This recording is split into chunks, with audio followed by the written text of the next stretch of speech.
Bonjour à tous, ce contenu de SVT s'adresse à des élèves de seconde. On termine à présent les mécanismes de l'évolution des espèces. Alors, ce concept d'évolution, il a été formulé finalement bien avant Darwin, souvent de manière un peu générale ou imprécise, mais on retrouve par exemple cette idée dès le XIIIe siècle dans les écrits de Nasir al-Din al-Tusi, un savant perse, aussi bien mathématicien, astronome que philosophe et théologien. Il parle déjà de dispositifs variables dans les organismes qui confèrent un avantage. Alors, l'idée n'est pas vraiment développée plus que ça, mais elle a quand même le mérite d'exister. Beaucoup plus tard, à la fin du XVIIIe siècle, en Écosse cette fois, c'est James Hutton, l'un des pionniers de la géologie moderne, qui pose les bases d'un argumentaire que reprendra Darwin plus tard. Alors, je vous laisserai lire la phrase en intégralité, je cite juste la fin.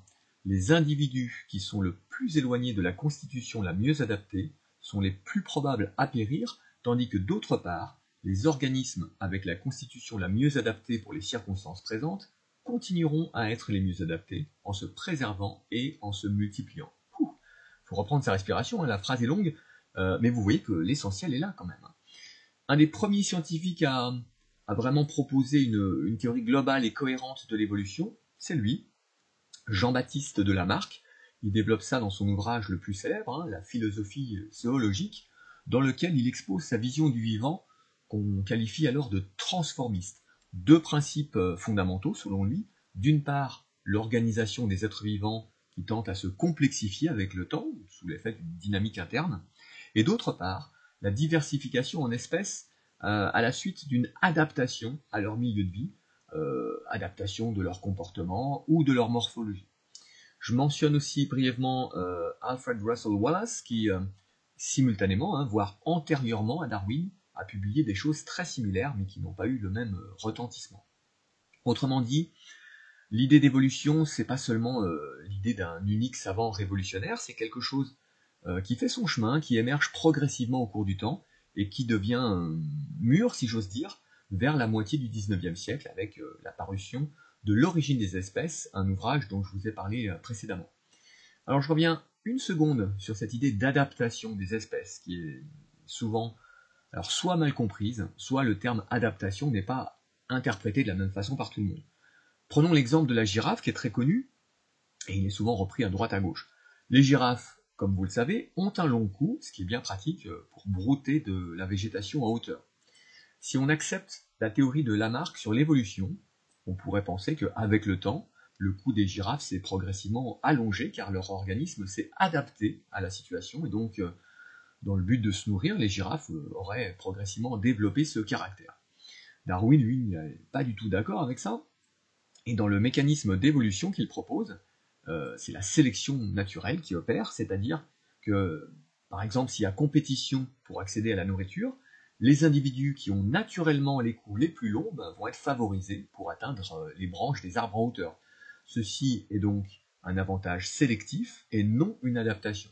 Les autres individus, dont le cou est plus court, se nourrissent plus difficilement, donc statistiquement vont mourir davantage, vont moins laisser de descendants, et au final, la fréquence des allèles défavorables va diminuer.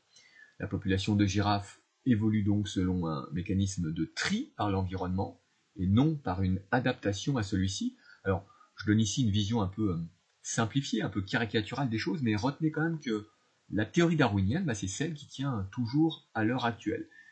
Elle a été essentiellement confirmée, affinée, prolongée par les différentes découvertes en génétique au XXe siècle, bien sûr.